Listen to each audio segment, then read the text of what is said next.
अस्सलाम वालेकुम students, I am Aqeel Ahmad, your tutor. आज हम English exams paper 2021 associate degree in arts, जिसे शॉर्ट में ADA कहते हैं,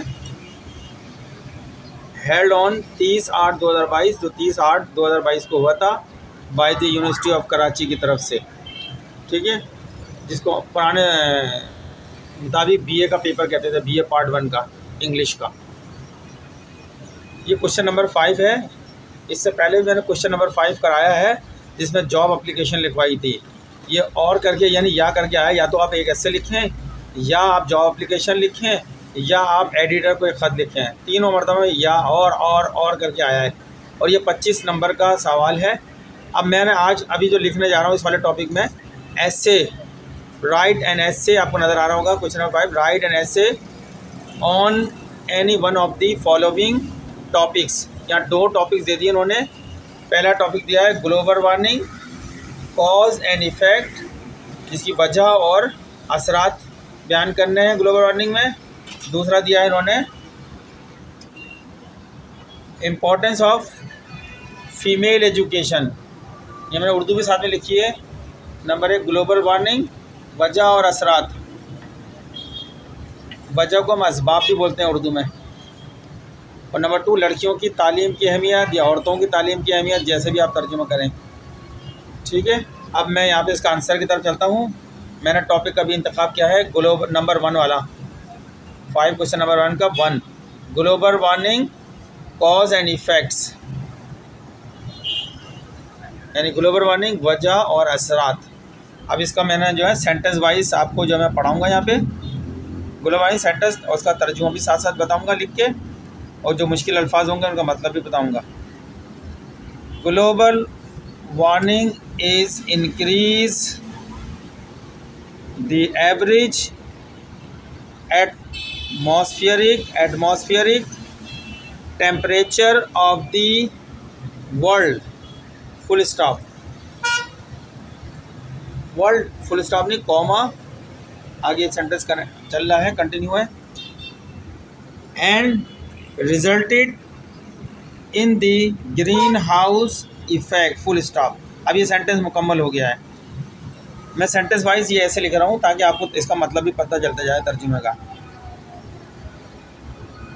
दुनिया के औसत दर्जा हरारत में ग्लोबल वार्मिंग में इजाफ़ा होता है, और इसके नतीजे में ग्रीन हाउस असर होता है। ठीक है, नेक्स्ट सेंटेंस की तरफ चलते हैं। ऐसे का उसी सेंटेंस जहाँ ख़त्म हुआ था, इफेक्ट ग्रीन हाउस इफेक्ट से ही कंटिन्यू करते हैं इसको। The green house effect is the trapping of heat in the lower level of the atmosphere, full stop. अब मैं इसका तर्जुमा बता देता हूँ। ग्रीन हाउस असर माहौल की निचली सतह में गर्मी का फंस जाना है। ऐसे को आगे कंटिन्यू चलाते हैं, फिर उसको आगे सेंटेंस को आगे बढ़ाते हैं। Water vapours and some gases comma present in the lower level of the atmosphere comma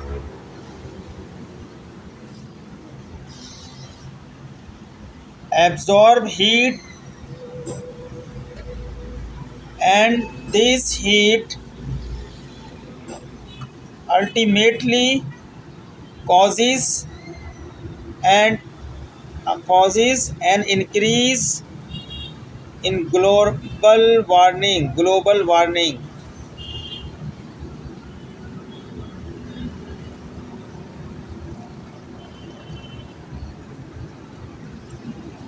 तो इसकी उर्दू देखते हैं हम।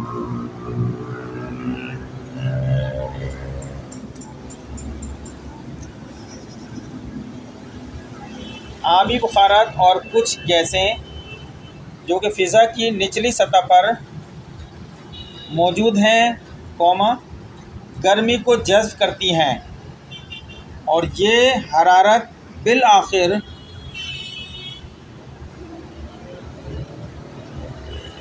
ग्लोबल वार्मिंग में इजाफे का सबब बनती हैं। सेंटेंस को नेक्स्ट पैराग्राफ शुरू करते हैं। How do gases and vapours form and mix with the lower level of the atmosphere question mark. Urdu देखते हैं।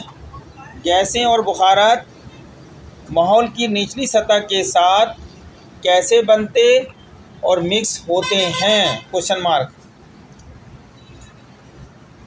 सेंटेंस को कंटिन्यू करते हैं वहीं से।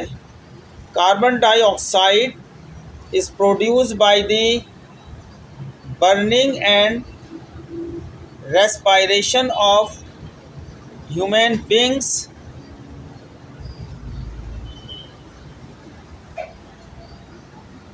And animals. इसकी उर्दू देखते हैं। कार्बन डाइऑक्साइड इंसानों और जानवरों के जलने और सांस लेने से पैदा होती है।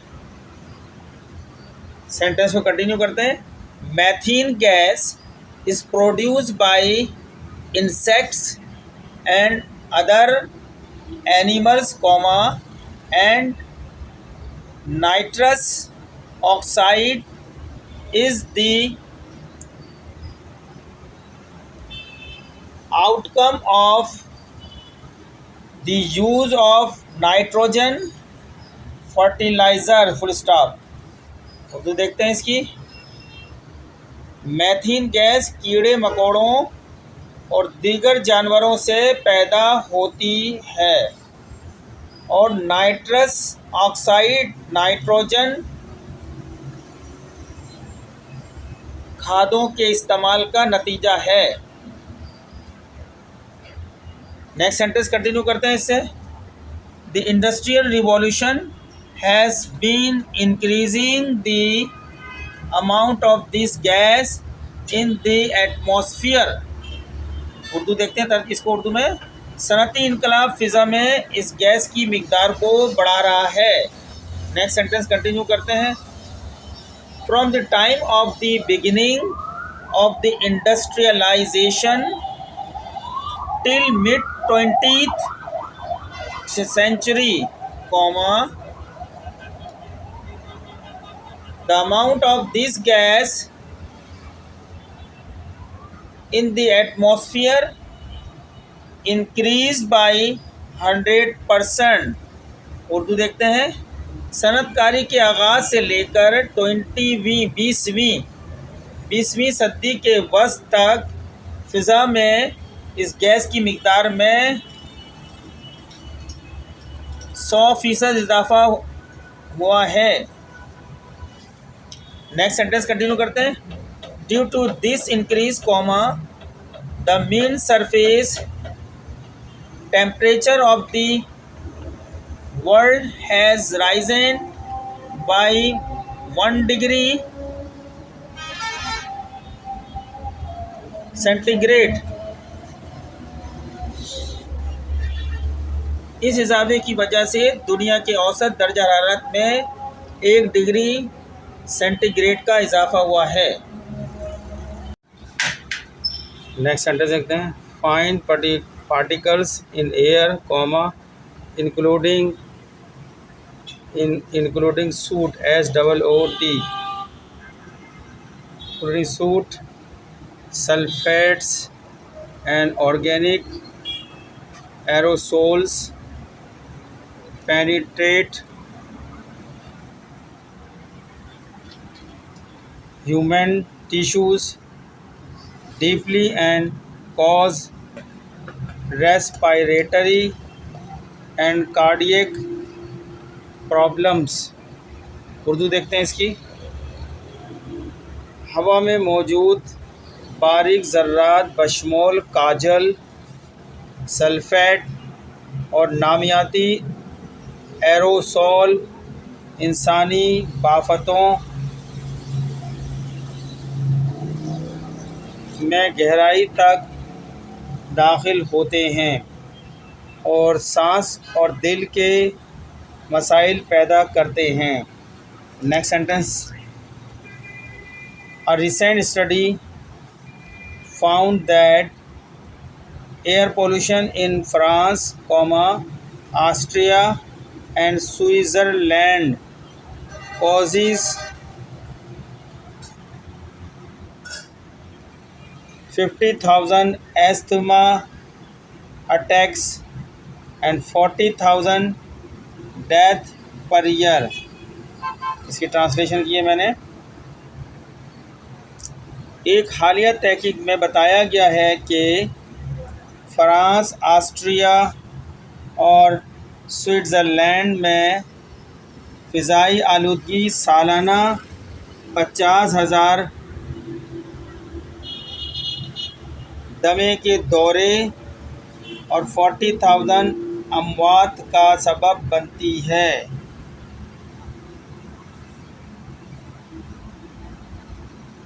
Next sentence, air pollution in developing countries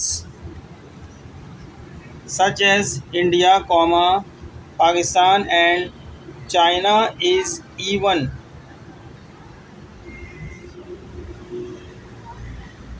more severe trends, full stop. Urdu में समझते हैं, देखते हैं।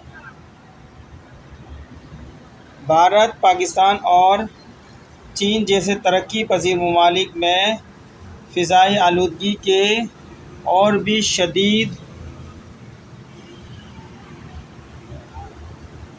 रुझानत हैं।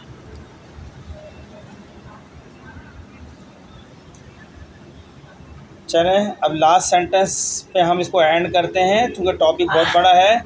हमारी लिमिट जो है 200 टू 250 वर्ड्स की है। ऐसे पे हम इसको यहाँ पे एंड करेंगे, वरना लिखने में बहुत बड़ा टॉपिक है। There are many measures that can be taken to check global warming and ozone depletion. Global warming और ओजोन की कमी को रोकने के लिए बहुत से इक़दाम किए जा सकते हैं। तो स्टूडेंट्स, ये था ऐसे क्वेश्चन नंबर 5 के अंदर 2 ऐसे दिए थे। Global warming causes and effect हमने दोनों इसमें बयान करे हैं, और दूसरा इम्पोर्टेंस ऑफ फीमेल एजुकेशन। तो ये हमारा क्वेश्चन 5 का हमने जॉब एप्लीकेशन भी आपको लिखवा दी है, ऐसे भी लिखवा दिया है।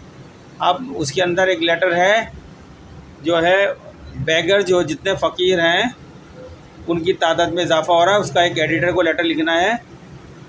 ये ऑप्शन में थे, मैंने क्वेश्चन 5 आपका हल करा दिया है। अगर वक्त मिलेगा तो मैं वो भी बेगर्स के ऊपर भी एडिटर को लेटर लिखकर आपके सामने दिखा दूंगा यहाँ पर।